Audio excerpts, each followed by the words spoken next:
కాంగ్రెస్ పాలనపై బీఆర్ఎస్ పోరుబాటు పట్టింది. రేవంత్ ప్రభుత్వం ఏర్పడి పూర్తయిన నేపథ్యంలో సర్కార్ వైఫల్యాలపై మాజీ మంత్రి హరీష్ రావు కాసేపట్లో చార్జ్షీట్ విడుదల చేయనున్నారు. అలాగే ఎన్నికల సమయంలో కాంగ్రెస్ ఇచ్చిన 6 గ్యారంటీలు 420 హామీలు అమలు కాకపోవడంపై నిలదీస్తామంటున్నారు. మరోవైపు ఎమ్మెల్సీ కవిత నివాసంలో జిల్లాల వారీగా జాగృతి సమీక్ష సమావేశాలు కొనసాగుతున్నాయి.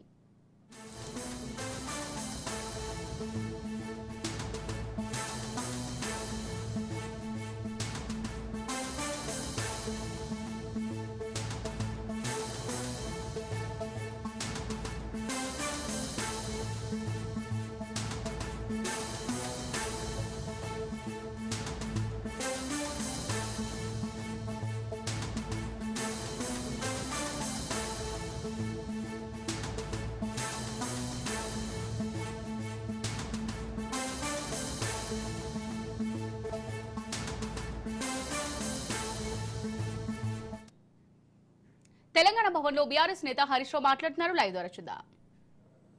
రాజకీయ కక్షతో బీఆర్ఎస్ పార్టీ మీద ప్రశ్నించే గొంతుల మీద అనేక తప్పుడు కేసులు పెట్టిస్తా ఉన్నారు. చివరికి చదువుకునే లైబ్రరీల్లో లాఠీ చార్జీలు, నిరుద్యోగుల కన్నీళ్లతో అశోక్ నగర్ శోకనగరంగా మారిపోయింది. బుల్డోజర్లతో ఇండ్లు కూల్చి పేదల జీవితాలను ఛిద్రం చేసిండు రేవంత్ రెడ్డి గారు. లగచర్ల లంబాడి బిడ్డల మీద 3rd డిగ్రీని ప్రయోగించారు. రేవంత్ పాలనను క్లుప్తంగా చెప్పాలంటే తిట్లు కోట్లు, ఓట్లు నోట్లు. ప్రతిపక్షాలకేమో తిట్లు, ప్రజలకేమో కోట్లు, దేవుళ్ళ మీదనేమో ఓట్లు, తాను తన వారికి అక్రమంగా సంపాదించిన నోట్లు. తిట్లు కోట్లు, ఓట్లు నోట్లు, ఇది రేవంత్ పాలన. ఇక ప్రజా దర్బార్ మేనిఫెస్టోలో 2వ పారాగ్రాఫ్లో చెప్పారు, గత కాంగ్రెస్ ప్రభుత్వంలాగా ముఖ్యమంత్రి గారు తన క్యాంపు కార్యాలయంలో ప్రతిరోజు ప్రజల్ని కలుస్తారు. అది మొదటి రోజు ఒక 5 నిమిషాలతో అయిపోయింది. ఆ మొదటి రోజు పోయి ఒక 5 నిమిషాలు కలిసిండు. తర్వాత ఆ ప్రజా దర్బార్ దిక్కు కనీసం మళ్ళీ కూడా చూడలే ఈ ముఖ్యమంత్రి గారు. కనీసం మంత్రులు కూడా ప్రజా దర్బార్కు పోలేదు. అంటే ప్రజలను కలిసే అవకాశమే లేకుండా పోయింది. చివరికి ముఖ్యమంత్రి గారు సెక్రటరియట్లో ఉండే 6th ఫ్లోర్కు ఎవరిని పోనీయరు. లిఫ్ట్ కేవలం ముఖ్యమంత్రి గారు తప్ప ఏ లిఫ్ట్ కూడా 6th ఫ్లోర్కు పోకుండా అన్ని లిఫ్ట్లను బ్లాక్ చేశారు. దానికి మీరు జర్నలిస్టులే సాక్ష్యం. మీరు కూడా 6th ఫ్లోర్ పోవాలంటే మీ ఫోన్లు, పెన్నులు, మీ బుక్కులన్నీ కూడా పెట్టి డిపాజిట్ చేసిపోయే పరిస్థితి తెచ్చారంటేనే ఏ రకమైన పాలన ఈ రాష్ట్రంలో జరుగుతూ ఉందో, ప్రజాస్వామ్యం ఎట్లుందో దానికి మీరే సాక్ష్యం. ఇకపోతే అసలు ఈ పాలన, ముఖ్యమంత్రి గారి పాలన ఒక నెగటివ్ యాటిట్యూడ్తో ప్రారంభమైంది.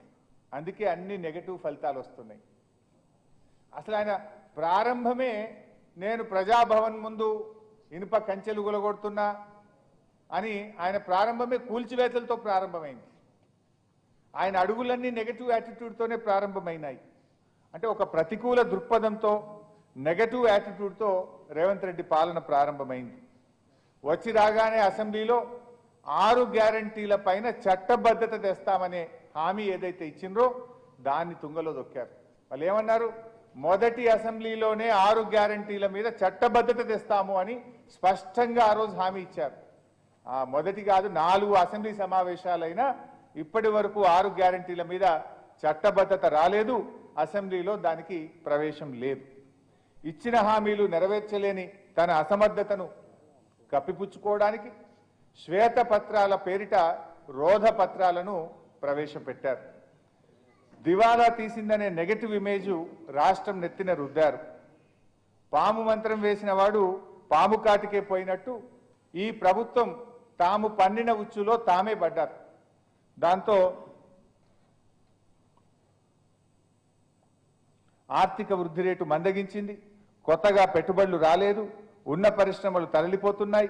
నిర్మాణ రంగం కుదేలైపోయింది. Real estate డమాలైపోయింది. అంటే రేవంత్ యొక్క ఇమ్మెచ్యూరిటీ, ఇన్క్యాపబిలిటీ, నెగటివ్ యాటిట్యూడ్ వల్ల రాష్ట్రం అన్ని రంగాల్లో కూడా నిస్తేజం అలుముకుంటా ఉంది. అదే కేసీఆర్ గారి పాలన మీరు చూసినట్టయితే టోటల్లీ పాజిటివ్ యాటిట్యూడ్. 10 ఏళ్ల కేసీఆర్ గారి పాలన మీరు చూస్తే 62,000 కోట్ల నుంచి బడ్జెట్ను 3 లక్షల కోట్లకు పెంచిన ఘనత కేసీఆర్ గారిది. 5 లక్షలున్న జిఎస్డిపి 14.5 లక్షల కోట్లకు పెంచింది కేసీఆర్ గారి ప్రభుత్వం. 1,24,000 రూపాయలున్న తలసరి ఆదాయం 3,47,000 రూపాయలకు పెంచింది 10 ఏళ్ల బీఆర్ఎస్ పాలన. 27,000 కోట్లున్న సేల్స్ ట్యాక్స్ 73,000 కోట్లకు పెరిగింది.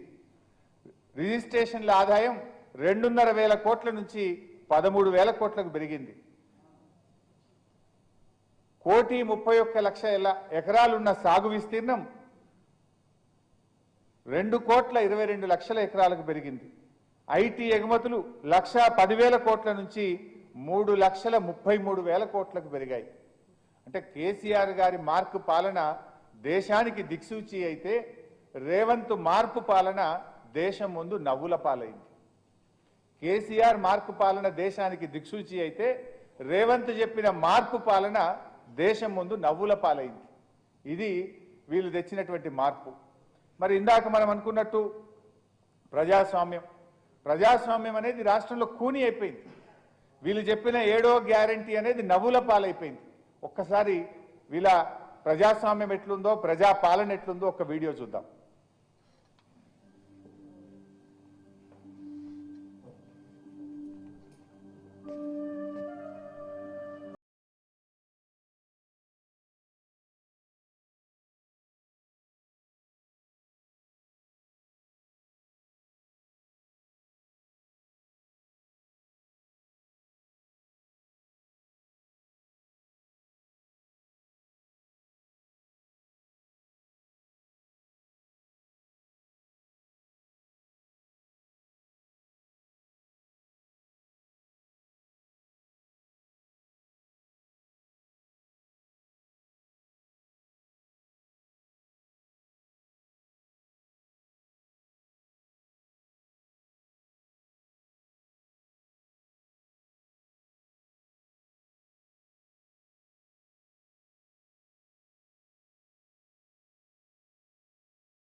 Thank you.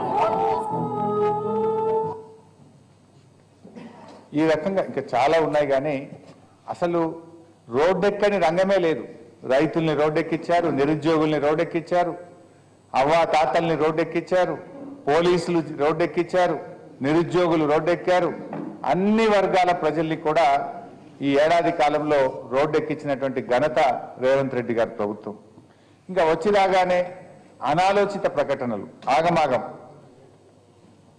గచ్చిబౌలి నుంచి శంషాబాద్ ఎయిర్పోర్ట్ కు మెట్రో రైలు రద్దు, ఫార్మా సిటీ రద్దు, హైదరాబాద్ లో 10 గంటలకే వాణిజ్య వ్యాపారాలన్నీ బంద్, హైడ్రా పేరిట కూల్చివేతల పేరిట అరాచకం.